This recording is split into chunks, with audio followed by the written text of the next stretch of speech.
Hi అందరికి, నేను మీ Revathi. Welcome back to my channel Revathi రుచులు. నేను ఈరోజు చూపించే రెసిపీ మటన్ ఫ్రై. సో ఎలా చేసుకోవాలో చెప్తాను. ముందుగా ఒక మిక్సీ జార్ని తీసుకొని 2 పెద్ద సైజ్ ఆనియన్ ముక్కల్ని కట్ చేసి వేసుకోవాలి.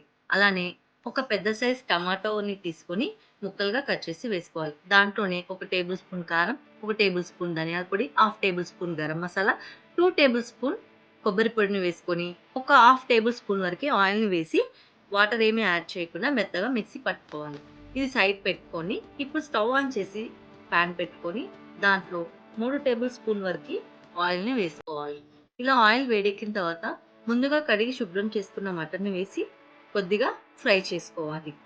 మూత పెట్టుకొని ఒక 5 మినిట్స్ ఫ్రై అయ్యే వరకు వాటర్ యాడ్ చేయకుండా పెట్టుకోవాలి. ఇప్పుడు మూత తీసి ఆ మటన్లో ఉన్న వాటర్ అంతా బయటికి వచ్చే విధంగా చూసుకోవాలి. ఇప్పుడు దీంట్లో హాఫ్ టేబుల్ స్పూన్ పసుపు, అలాగే హాఫ్ టేబుల్ స్పూన్ సాల్ట్ వేసి మరొకసారి కలుపుకొని మూత పెట్టుకోవాలి.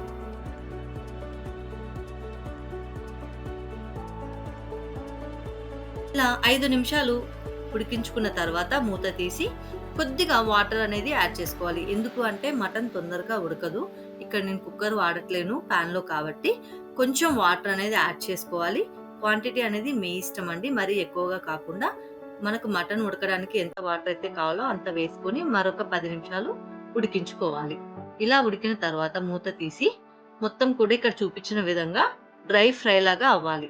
చూడండి ముక్కలన్నీ కూడా ఎలా ఎర్రగా ఉన్నాయో. సో ఆ వాటర్ అంతా కూడా ఇంకిపోయి ఇలా డ్రై ఫ్రై అయినప్పుడు ముందుగా సిద్ధం చేసుకున్న మిశ్రమాన్ని మొత్తం కూడా వేసి కలుపుకోవాలి. ఫైనల్‌గా కొద్దిగా వాటర్ అనేది యాడ్ చేసుకోవాలి. వాటర్ అనేది ఎక్కువగా అవసరం లేదండి. మనం మిక్సీ పట్టుకున్న పేస్ట్‌లోనే ఫైనల్‌గా కొద్దిగా వాటర్ కలిపేసుకొని ఇంకొంచెం యాడ్ చేసుకుంటే సరిపోతుంది.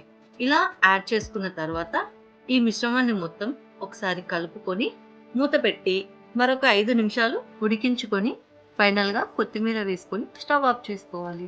అంతేనండి. ఎంతో టేస్టీగా ఉండే మటన్ ఫ్రై రెడీ.